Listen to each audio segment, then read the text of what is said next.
What's up, nerds and nerdettes, and we the nerdlings all. What's up, indeed? I'm your buddy Big John the G from Two Gun Pixie presents Legendary Gaming. Yeah. All right, so we got another 5 favorites up for you. Big Johnny G's 5 favorite historical games. Games that take place in the past, that have a connection to history, that are not fantastic in any way. Those are pretty much the criteria. Now, before I go over this list, I want to say something up front. When I was going through everything, going over my head, things that I've played, things I've firsthand I owned as well as played, and I realized that when I made the list, there's a little bit of a consistency here. There's a similarity going on. Without planning it this way, 4 of the 5 games are actually by the same company. Now, when I realized this, I thought to myself, well, that's probably not going to look good. Maybe I should change it up. Maybe I should take 1 or 2 of these games out. But I couldn't do that, because if I did that, then this wouldn't be my 5 favorite. So bear with me. Nothing was done with forethought about that. That's for sure. But yeah, if I changed anything up to make it look better, it wouldn't be my 5 favorite. All right, so with that being said right up front, why don't we get into this? Leave a little room over here, right? We're used to that now, right? This is pretty much where I do everything. Sometimes I sneak stuff down here. We'll see. So, basically the criteria is if it is based on something real, from real history, and if it does something, I'm not saying it has to definitely teach something, but there has to be some sort of connection more than just the story. I don't know if it's thematics or what, but each of these had it. Maybe I'm trying to talk about an it thing or something. I don't know. But these games all fit that criteria. So we're going to start with number 5. We're going to start with number 5, my friends. Number 5 coming in is by Osprey Games. We got a Martin Wallace title called London. Now, this is a new edition of London. I believe it's a 2nd edition. I don't believe there was one in between the original and this 2nd edition game. This takes place in London, right after the Great Fire of 1666. And you and the other players are playing land owners. And you're trying to spend money, buy property, build certain, landmarks of London without going broke and without generating so much poverty that, well, London is choked to death almost. It is a game for 2 to 4 players, ages 14 and up, and 60 to 90 minutes should be allowable time for this game. Now, I played this game a couple of times, and I don't feel like I've played it enough, first of all. Maybe after a few more games, it would reach higher on my list. This game is, I've talked several times about games that have a little bit of stress, and that makes it good. Well, this has a little bit of stress, but then it can very easily turn into this much stress. And I'm talking about the poverty. Managing poverty in this game is the task to do. It really is. If you're not managing your poverty and you're letting it just grow crazy, you're never going to win this game. But it's a really fun game, and it stages down and stages up, so to speak, very well for how many players. Whether you're playing with 2, 3, or 4 players, it sizes up and down for that very nicely. And it is based on, true historical fact, London Fire of 1666. And the original game of this was a well-received game. I believe it had a couple of awards. And I think that this update of it is as worthy as I can say it is, only through reading everything, as I have not played the original game. If you have, and you've played this, give us a little comment down there in the bottom. Let us know what you think about the two of them. From the way everything I've read and watched playthroughs actually online, I really like this second edition. So yeah, for number 5 slot, London. Martin Wallace's London by Osprey Games. So the number 4 game, now this is the teller. Remember I said all except one is from another company. So this is the teller game. As soon as I tell you what company this is, you're going to know they have 2 more on this list. Want to know? All right, coming in at the number 4 slot by Osprey Games again. High Society by Rainier Kinzia. I don't know if I'm saying that right. I hope so. I'm trying. High Society, this is a turn of the century game, turn of the last century game. You and the other players are bon vivants. You're trying to live the lifestyle of a hedonist and bohemia and living in the art. Yeah. But to do that, you have to be in the moment, and you have to be able to have things, things. You're going to want things like be able to go to opera houses and wineries and find objects d'art. But at the same time, you can't go broke buying all this stuff. It's an auction bidding system that has a very fine balancing point, I think, between learning to play the game as well as learning to play the other players around the table. Because this game is all about reading the players, and you really want to know what is it they really want. What card do they really, really want to auction for? Because that's the card you have to decide whether you need or not. And if not, do you want to push it? You've seen it all at auctions, whether in movies, TVs, or whatever, where they bid up the object when they don't really want it, just to make someone else spend more money. So that brings us fine balance to the game that takes you, I think, thematically, even though this isn't based on a specific historic event, this movement, the whole Bohemian bon vivant movement of the turn of the previous century, is a hallmark in history itself, which is why I thought it deserved a spot on this game. So we totally enjoyed this game. As soon as we finished the game, everyone wanted a second game right away. The 20-Sided Warriors could not get enough of this game. So coming in at the number 4 spot by Osprey Games, and that is Rainier Kinzia's High Society. High Society. Go check that out. Now this is the sandwich game. Yeah, this is the sandwich game right here.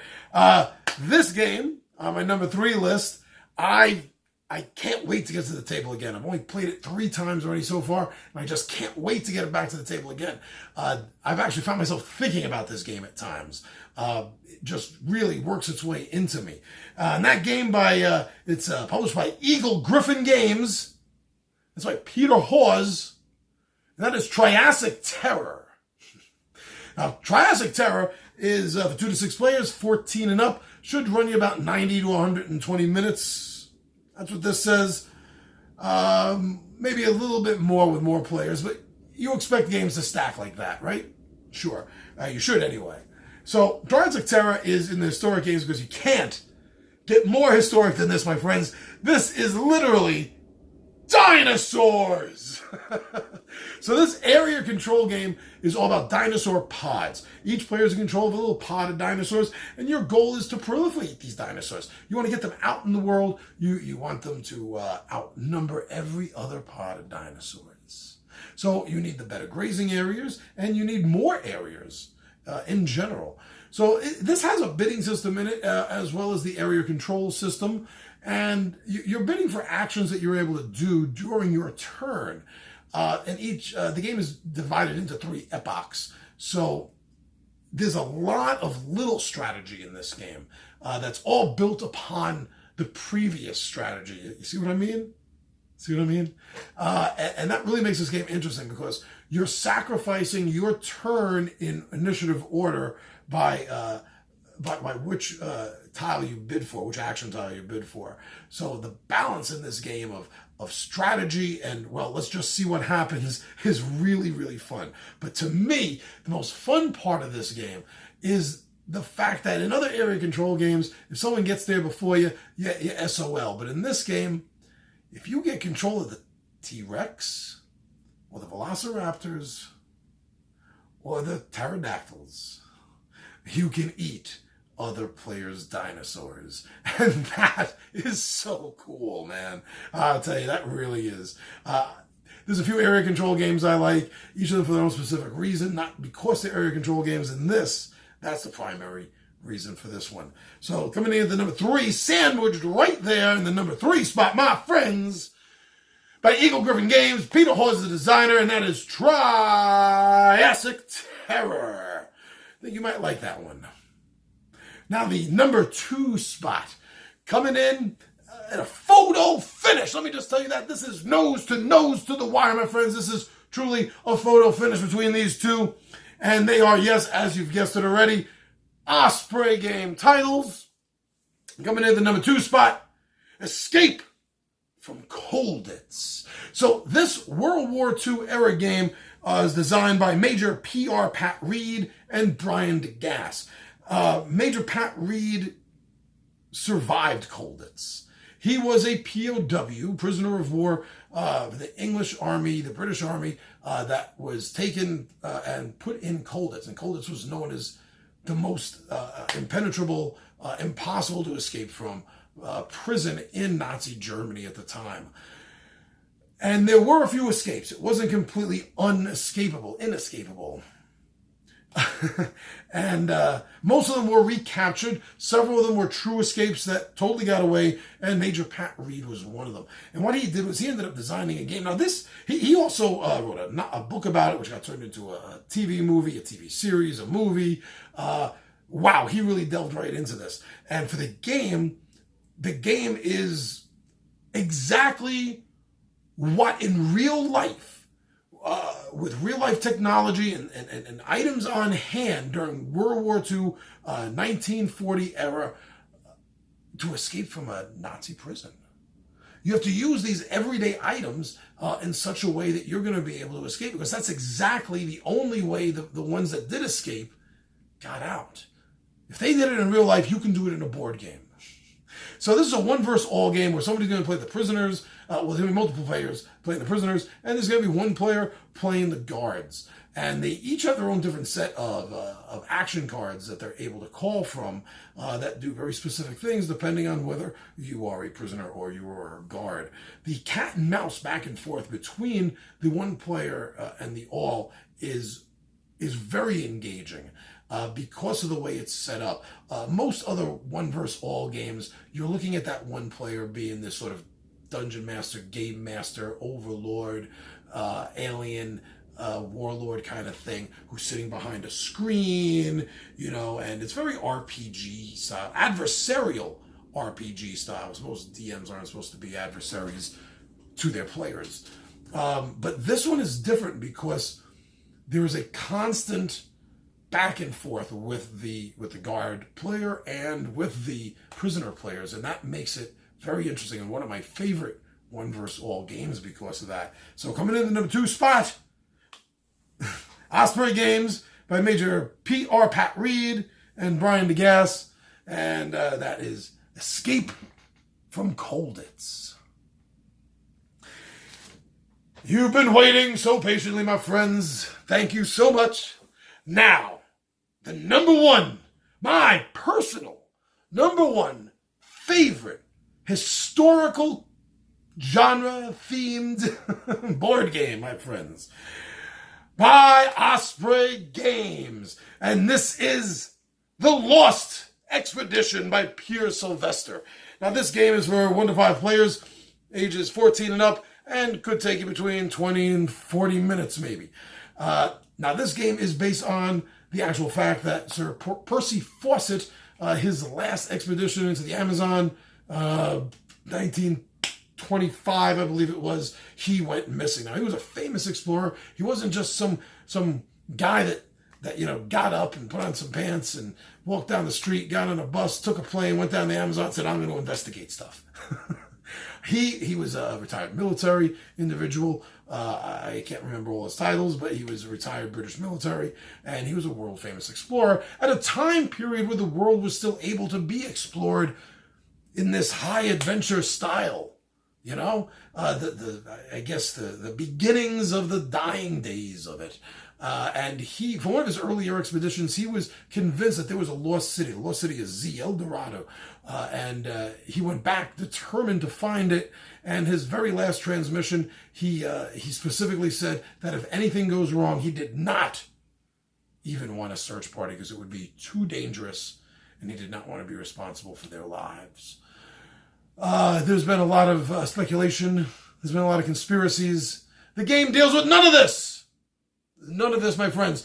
Just like the previous game, Escape from Colditz, Lost Expedition is expertly handled in the way that the only obstacles you are going to encounter in this game are real-life obstacles that European or American adventurers would have had to encounter during their trips to the Amazon in the 1920s. And let me tell you, I've heard people complain that this game is one of the things that makes this game too hard is there aren't enough bullets in it. But that is thematically correct. Where the heck in the 1920s are you going to be walking through the Amazon and just happen to find a cache of bullets? Yeah, we can pick a point or an argument, one or two here or there, but the reality of it is you're not going to.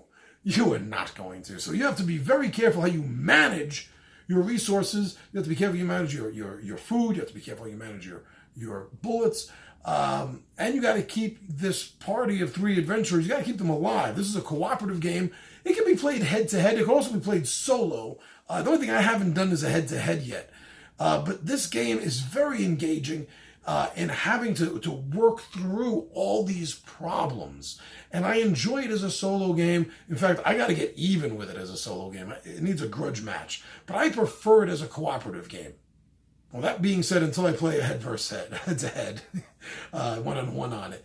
But it is so much fun, and it evokes thematically the almost hopelessness of some unprepared European or American adventurer in the 1920s stumbling around the Amazon. Now, of course, he wasn't stumbling. He had guides. He had experience. He had done it before. But let's face facts. In the eyes of the natives in the 1920s, these guys were all just bumbling around in the jungle. It's really surprised as many of them survived as they did. And this game does a fantastic job of recreating this. Now, if you can still get some from your friendly local game store or the publisher, there are a couple of 3-card promotion sets. If you want to take the game in a little bit of a stranger twist, one of them is a Lost World that features 3 cards that have dinosaur threats on them. Lost World, right? And the other one is the Lost Idol. Lost Idol. And that's a little mystic. There's an idol and you can get cursed by it. So if you want it, you can throw those little elements in. But it's a really fun game. So the number 1 game coming in that number 1 slot there by Osprey Games is Pierre Sylvester's The Lost Expedition. So one more time before I sign out, just to let you know, the number 5 game coming in by Osprey Games was London.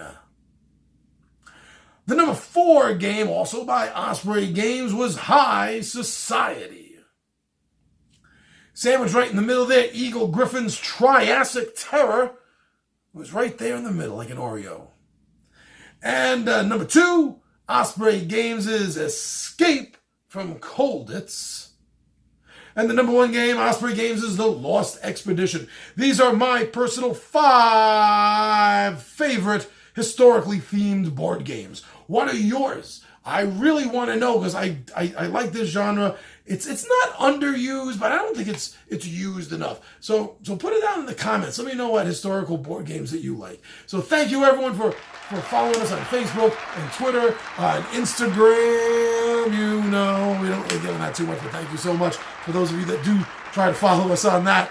And of course, as always, thank you everyone for subscribing to Two Gun Pixie right here on YouTube. Thank you for watching our videos, liking our videos, commenting our videos.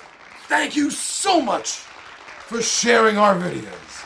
I'm your buddy Big Giant G. Two Gun Pixie presents the Legendary Gaming, and my friends, I am